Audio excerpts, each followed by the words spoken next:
भारत के पूर्व प्रधानमंत्री डॉक्टर मनमोहन सिंह, जिनका निधन हाल ही में हुआ, ने देश की सेवा में एक लंबा और प्रेरणादायक सफर तय किया।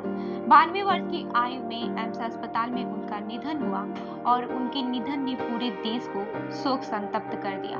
वे लंबे समय से उम्र संबंधित बीमारियों से जूझ रहे थे, लेकिन इसके बावजूद उनका समर्पण और देश के प्रति निष्ठा कभी कम नहीं हुई। प्रधानमंत्री पद पर रहते हुए उन्होंने न केवल देश की आर्थिक दिशा बदलने के लिए कड़े फैसले लिए, बल्कि कई बार उनके सम्मान और प्रतिष्ठा पर भी सवाल उठाए गए। इस वीडियो में हम उन 4 अहम घटनाओं का जिक्र करेंगे जब मनमोहन सिंह को अपमान का घूंट पीना पड़ा, लेकिन फिर भी उन्होंने देश हित में अपना कार्य जारी रखा। पहली घटना साल 1986 में, जब राजीव गांधी भारत के प्रधानमंत्री थे।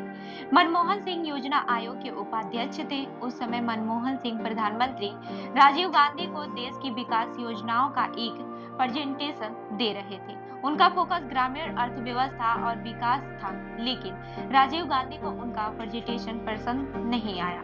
अगले दिन राजीव गांधी ने मीडिया के सामने इस पर प्रतिक्रिया दी और योजना आयोग को जोकर आयोग कर दिया। यह टिप्पणी मनमोहन सिंह के लिए अपमानजनक थी। वे इस घटना से बहुत नाराज हुए और इस्तीफा देने का मन बना लिया, लेकिन दोस्तों के समझाने और देश हित में उन्होंने पद पर बने रहने का निर्णय लिया।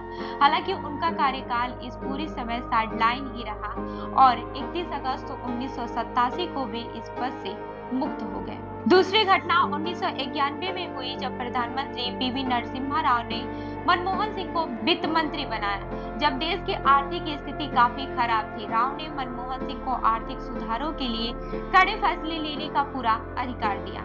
इसके बाद मनमोहन सिंह ने देश को आर्थिक उदारीकरण की दिशा में अग्रसर करने के लिए एक ऐतिहासिक बजट पेश किया।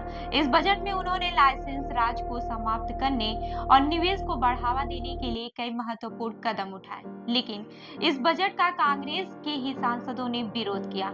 नेशनल हेराल्ड जैसे कांग्रेसी अखबारों ने इसे मिडिल क्लास पर चोट बताया। कांग्रेस के सांसदों ने संसद में मनमोहन सिंह के खिलाफ आवाज उठाई और उन्हें काफी आलोचनाओं का सामना करना पड़ा।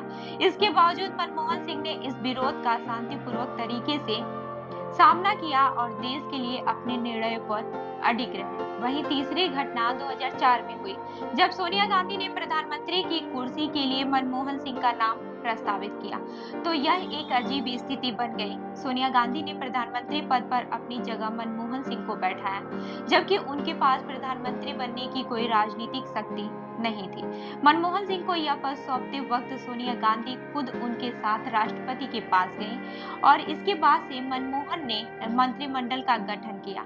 हालांकि कैबिनेट में मनमोहन सिंह की पसंद के मंत्री नहीं थे और पी चिदम्बरम को वित्त मंत्री बनाया गया, जो मनमोहन सिंह के लिए एक अपमानजनक स्थिति थी। मीडिया में यह चर्चा होने लगी कि मनमोहन सिंह के पास प्रधानमंत्री होने के बावजूद वास्तविक शक्ति नहीं है।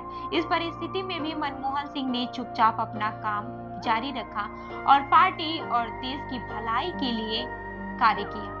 अब जिक्र करते हैं चौथी घटना के बारे में, जो 2013 में हुई। सुप्रीम कोर्ट ने एक ऐतिहासिक फैसला सुनाया था, जिसमें 2 साल या फिर उससे अधिक की सजा पाने वाले राजनेताओं की सदस्यता रद्द कर दी गई थी और उन्हें चुनाव लड़ने के लिए 6 साल तक रोक दिया गया था। इस फैसले को लेकर सरकार ने अध्यादेश लाने का फैसला किया ताकि यह फैसला पलट सके। इस फैसले को लेकर विरोध शुरू हो गया और मीडिया में भी इसकी आलोचना की जाने लगी। इसी बीच राहुल गांधी ने सार्वजनिक रूप से इस अध्यादेश को फाड़ने की बात की। राहुल के इस बयान के बाद से मनमोहन सिंह को गहरा आघात पहुंचा। उन्होंने सोचा कि उनकी सरकार का समर्थन उनकी ही पार्टी के प्रमुख ने इस तरह से किया, लेकिन मनमोहन सिंह ने फिर भी इस्तीफा देने का विचार किया। लेकिन देश और कांग्रेस की भलाई के लिए उन्होंने इस अपमान का घूंट पी लिया। तो ऐसे में मनमोहन सिंह का राजनीतिक जीवन कभी भी आसान नहीं था। वे ऐसे समय में प्रधानमंत्री बने जब देश को आर्थिक संकटों का सामना करना पड़ा था और कई राजनीतिक चुनौतियां भी सामने थी, लेकिन उन्होंने हर कठिनाई का सामना किया और हमेशा देश हित में निर्णय लिया। उनका जीवन इस बात का प्रमाण है कि राजनीति में सत्ता की कोई स्थिति स्थिर नहीं होती है और सबसे महत्वपूर्ण बात यह है कि देश की सेवा में कोई भी कठिनाई या फिर अपमान मायने नहीं रखता है।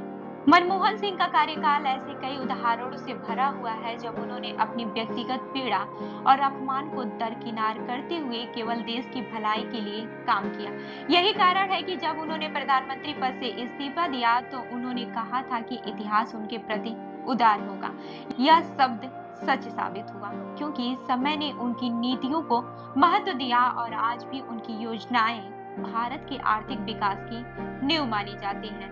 मनमोहन सिंह की कार्यशैली और उनके नेतृत्व ने यह साबित किया है कि राजनीति में सच्चे नेता वही होते हैं जो व्यक्तिगत अपेक्षा और अपमान के बावजूद अपने कर्तव्यों को निष्ठा और ईमानदारी से निभाते हैं। उनकी नीतियां और उनकी उपलब्धियां हमेशा भारतीय राजनीति में महत्वपूर्ण स्थान बनाए रखेंगी। तो आपको क्या लगता है कि मनमोहन सिंह का व्यक्तित्व कैसा था?